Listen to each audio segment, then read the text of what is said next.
America was falling apart. Millions had lost their jobs, banks were collapsing, and people were losing faith in the future. Across the country, families stood in long food lines just to survive. The Great Depression had shaken America to its core. Then, in 1933, Franklin D. Roosevelt became president.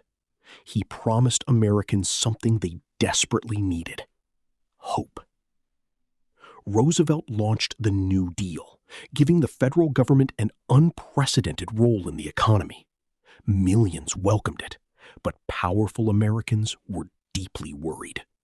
Some wealthy businessmen believed Roosevelt was taking government power too far, and behind closed doors, they allegedly began discussing a dangerous alternative. They didn't simply want to defeat Roosevelt in an election. According to later testimony, some were considering a plan to fundamentally change the way America was governed. To make such a plan work, they needed someone Americans would trust. Their choice was Major General Smedley Butler, one of America's most decorated Marines. Butler had served his country for decades and had received the Medal of Honor twice. More importantly, thousands of American veterans respected him. Butler had something money couldn't buy: credibility. If anyone could rally America's veterans, he was one of the most powerful choices they could make. Then a bond salesman named Gerald McGuire approached Butler. What began as a conversation about veterans would soon become something much more serious. At first, the proposal sounded like a new organization for veterans, but as the conversations continued, Butler realized there was something much bigger behind it. Behind closed doors, McGuire allegedly described a plan to build a powerful veterans movement. Butler listened carefully, but he wasn't convinced. According to Butler, they wanted him to become the public leader of this movement. But the more he heard, the more suspicious he became. The idea was to mobilize America's veterans into a massive political force. Their numbers and Butler's reputation could create enormous pressure in Washington. But Butler later claimed the plan went far beyond ordinary politics. He described discussions about creating a huge private force of veterans to pressure the government. Powerful businessmen were allegedly connected to the idea. But one question remained: was this a serious conspiracy or simply a radical fantasy? According to Butler, the discussions involved replacing or controlling Roosevelt's political leadership. The idea sounded extreme, and Butler began taking the situation very seriously. Eventually, Butler realized he couldn't become part of the plan. Instead of joining them, he made a decision that would change everything. He would expose it.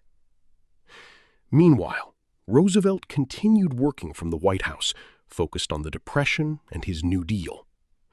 Outside those walls, however, explosive allegations were taking shape.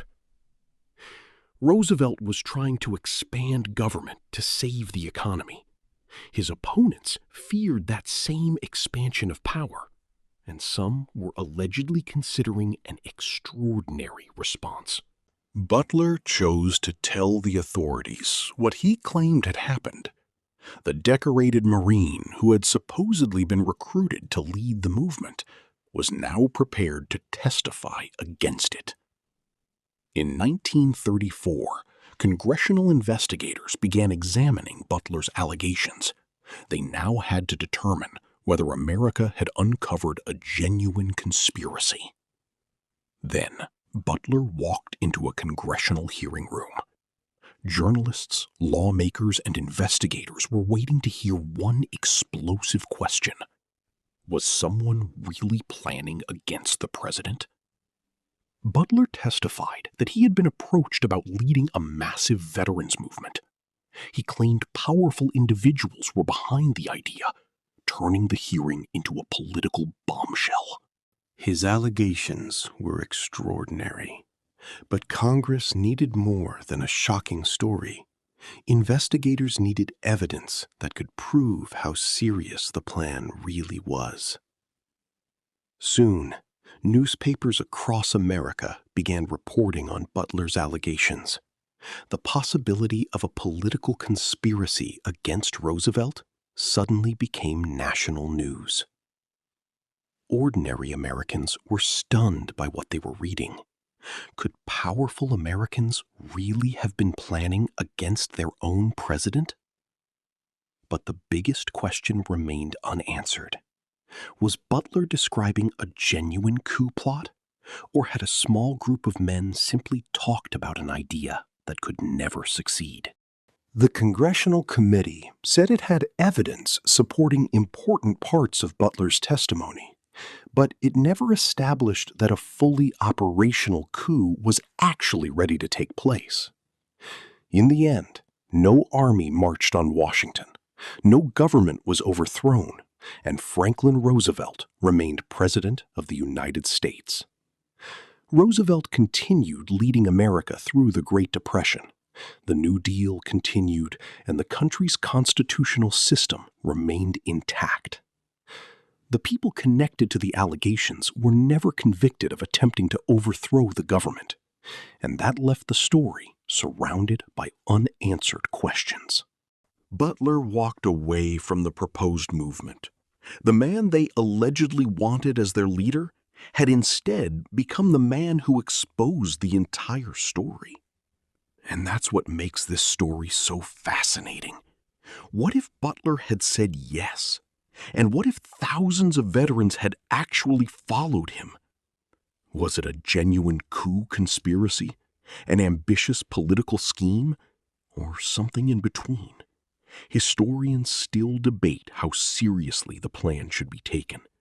But one thing makes this story unforgettable.